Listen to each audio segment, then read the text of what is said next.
നൈസായിരുന്നു. എനിക്ക് ഒരുപാട് ഇഷ്ടമായി. എല്ലാവരും സിനിമ തിയേറ്ററിൽ തന്നെ പോയിട്ട് കാണാതെ ഇപ്പോൾ എനിക്ക് തൽക്കാലം പറയാൻ പറ്റുന്നത് I am very happy and relieve that cinema finally ഇറങ്ങി. കുറേ പേരുണ്ടായിരുന്നു, കുറേ പേർ നല്ല ഹാർഡ് വർക്ക് ചെയ്തൊരു സിനിമയായിരുന്നു. സോറി, അപ്പോൾ ഇറ്റ് കെയിം ഔട്ട്. മലയാള സിനിമയാണ്. ഓക്കെ, ഒരു ആ എക്സ്പീരിയൻസ് ഉണ്ട്. അതൊരു വ്യത്യസ്തമായിട്ടൊരു ക്യാരക്ടറാണ് ചെയ്തിട്ടുണ്ടായിരുന്നത്. വ്യത്യസ്തമായിട്ടുള്ള ക്യാരക്ടറാണ് ചെയ്തിട്ടുണ്ടായിരുന്നത്. അതെ, അപ്പം എങ്ങനെയുണ്ടായിരുന്നു ആ ഒരു എക്സ്പീരിയൻസ്? എനിക്ക് ആക്ച്വലി ഇത് സ്ക്രിപ്റ്റ് കേട്ടിപ്പോൾ എനിക്ക് ഒത്തിരി ഇഷ്ടമായ ഒരു സ്ക്രിപ്റ്റ് ആയിരുന്നു. അപ്പോൾ ഞാൻ അതിൻ്റെ അക്കോർഡിംഗ്ലി ആയിട്ട് എനിക്ക് എന്നെ സപ്പോർട്ട് ചെയ്യാൻ ജോഫർ ഉണ്ടായിരുന്നു. The whole casting crew everybody was there. അപ്പോൾ അങ്ങനെ സ്മൂത്തായിട്ട് അത് നടന്നു. ഇനി പ്രേക്ഷകർ കണ്ടിട്ട് വേണം ഇനി ബാക്കിയുടെ ജഡ്ജ്മെൻറ്റ്സും കാര്യങ്ങളും പറയാൻ. ഇതിനു മുമ്പ് ചാക്കോസിനൊപ്പമായിരുന്നു സിനിമ ആസിഫ് അലി. അപ്പോൾ എല്ലാ സൂപ്പർ താരങ്ങളുടെ ഒപ്പം ഒരു സിനിമ വന്നുകൊണ്ടിരിക്കുകയാണ്. അതെ, അപ്പം എങ്ങനെയാണ് സിനിമയെ സെലക്ട് ചെയ്യുന്നത്?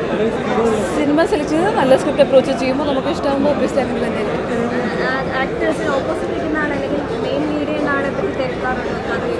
കഥ നമ്മുടെ അടുത്ത് പറയുമ്പോഴത്തേക്ക് ആക്ച്വലി ആദ്യം കഥയല്ലേ പറയാം. നമ്മൾ പിന്നീടാണ് അറിയുന്നത് അതിനകത്തുള്ള ബ്യൂട്ടിഫുൾ പേർക്സ് ഒക്കെ പിന്നീടാണ് അറിയുന്നത്. പിന്നെ പിന്നെ അതെ എനിക്കെന്നെ ഭയങ്കര ഇഷ്ടമായി. എല്ലാം എല്ലാവരും നന്നായിരുന്നു. നല്ല മനോഹരമായിട്ട് ഭയങ്കര രസമുള്ള സിനിമയാണ്. വളരെ ഫ്രഷ് ആയിട്ടുള്ള തിരക്കഥയാണ്. പിന്നെ ഒരുപാട് എന്താ പറയുക, നമുക്കൊരു ഒരുപാട് പഴയ സിനിമയും ഈ സിനിമ എല്ലാം കൂടി കാണുന്നൊരു ഫീൽ കിട്ടി. പഴയ നൊസ്റ്റാൾജിക് സിനിമയിലേക്ക് കടന്നുപോയി. ഭയങ്കര രസമാണ്.